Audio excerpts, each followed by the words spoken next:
नमस्कार साथियों, आज हम इस वीडियो में कहानी विधा पर बात करेंगे। आइए बात करते हैं कहानी।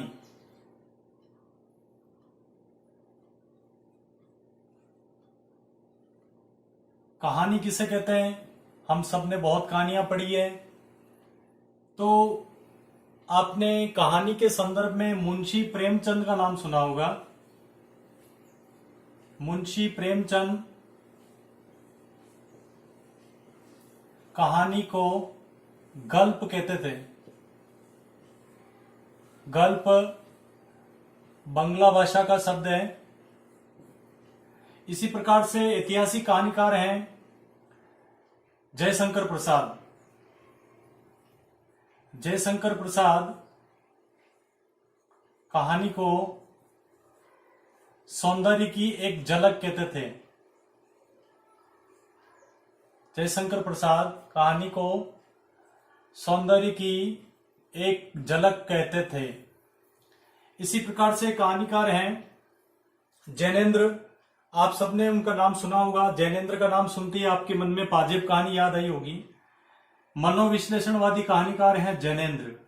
जैनेन्द्र कहानी को मानव मन की भूख कहते हैं। अब हम बात करते हैं कि कहानी किसे कहते हैं, कहानी क्या है। निम्न कहानीकारों के अनुसार कहानी ये है। प्रेमचंद जी के अनुसार गल्प है। प्रसाद जी के अनुसार सौंदर्य की एक झलक है जो सृष्टि करती है और कहानी बनती है। जैनेन्द्र कहते हैं कि मानव मन की भूख है जो कहानी की रचना करती है। कहानी एक गद्य विधा है और कहानी उपन्यास से अधिक लोकप्रिय रचना है। उपन्यास से अधिक लोकप्रिय रचना है कहानी। तो कहानी किसे कहेंगे? कहानी उसे कहेंगे जो विभिन्न तत्वों को लेकर के, विभिन्न घटनाओं को लेकर के एक संदेश देने वाली, एक उद्देश्य की पूर्ति करने वाली वो एक छोटी रचना होती है जिसमें सीमित पात्र होते हैं और सीमित संसाधनों से उस कहानी का विकास किया जाता है। तो कहानी के तत्वों के बारे में पता कर लेते हैं। कहानी के तत्व कौन से हैं? तो आइए देखते हैं कहानी के तत्व। कहानी के 6 तत्व हैं जिनसे कहानी की रचना की जाती है। तो कहानी के तत्वों की बात हम करते हैं। कहानी के 6 तत्व हैं। पहला तत्व है कथा वस्तु, जिसको हम कथानक भी कहते हैं। दूसरा कहानी का तत्व है जो कथा वस्तु है उसमें पात्र होते हैं। हर कहानी में पात्र होते हैं। तो दूसरा जो महत्वपूर्ण तत्व है वो है पात्र एवं इनका चरित्र। तो पात्र एवं चरित्र चित्रण कहानी का तत्व है। तीसरा तत्व है कहानी का देश काल वातावरण। देश काल वातावरण।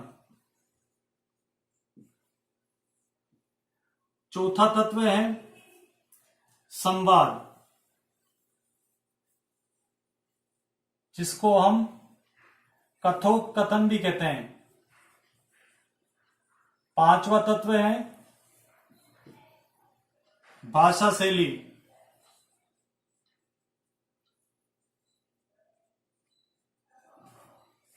जिस शैली में, जिस भाषा में लिखी जाती है कहानी, भाषा शैली। और अंतिम तत्व है जो महत्वपूर्ण है जिसको लेकर कहानी लिखी जाती है, वो है उद्देश्य। जो कहानी का होता है कि किस बिना उद्देश्य के कोई कहानी नहीं लिखी जाती। अब इनके बारे में बात कर लेते हैं। कथा वस्तु किसे कहते हैं? कथा वस्तु समझाने से पहले मेरी एक बात समझनी होगी आपको।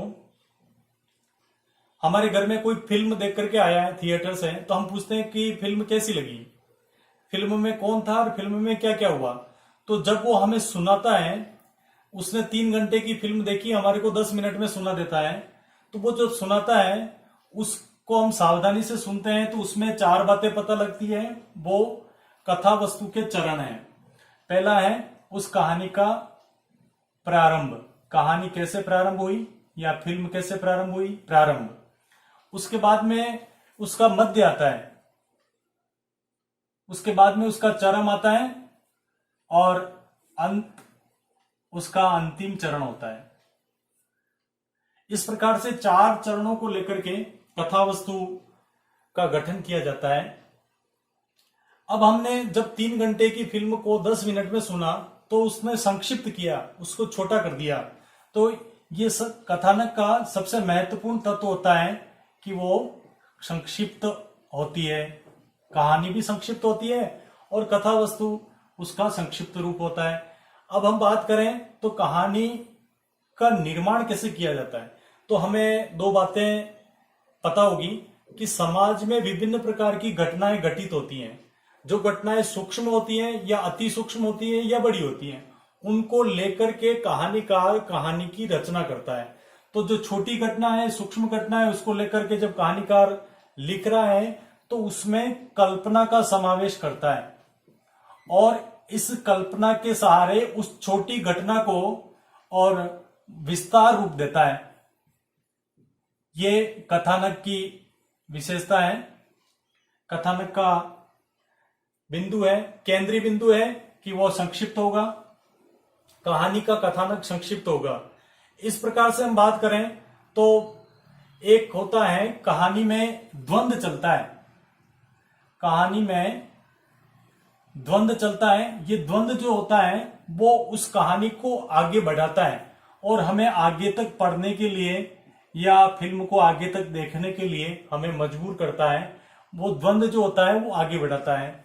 इस प्रकार से ये कथानक की विशेषताएं हैं। कथानक के चरण हैं, कथानक के बिंदु हैं जिसमें शामिल है द्वंद्व है, कहानी का प्रारंभ से अंत है, उसकी लघुता है और उसकी कल्पना के सहारे उसका विस्तार है। अब बात करते हैं पात्र। तो बिना पात्रों के कहानी का निर्माण नहीं किया जा सकता है। पात्र कैसे होते हैं और उन पात्रों से ही उनका चरित्र भी हमारे को देखने को मिलता है। तो पात्र कम होते हैं, कहानी में पात्र कम होते हैं। एकांकी, नाटक, उपन्यास, इनमें पात्र अधिक होते हैं। और सबसे महत्वपूर्ण बात होती है कि पात्रों का गुण दोष भी हमें पता चलता है। अब हमें पात्रों का गुण दोष कैसे पता चलता है, पात्रों का चरित्र कैसे पता चलता है, वो पता चलता है हमें संवाद के माध्यम से। जब पात्र संवाद करते हैं तो जब पात्र संवाद करेंगे तो हमें उनका चरित्र, उनकी विशेषता पता चलेगी। जैसे हमें प्रेमचंद जी की कहानियां ध्यान होगी, उनके जो पात्र हैं, उनके जो संवाद होते हैं, वो जो कार्य करते हैं, उनसे उनका चरित्र हमारे को पता चलता है। अब आता है देश काल वातावरण। देश काल वातावरण कहानी को रोचक बनाने के लिए जरूरी है।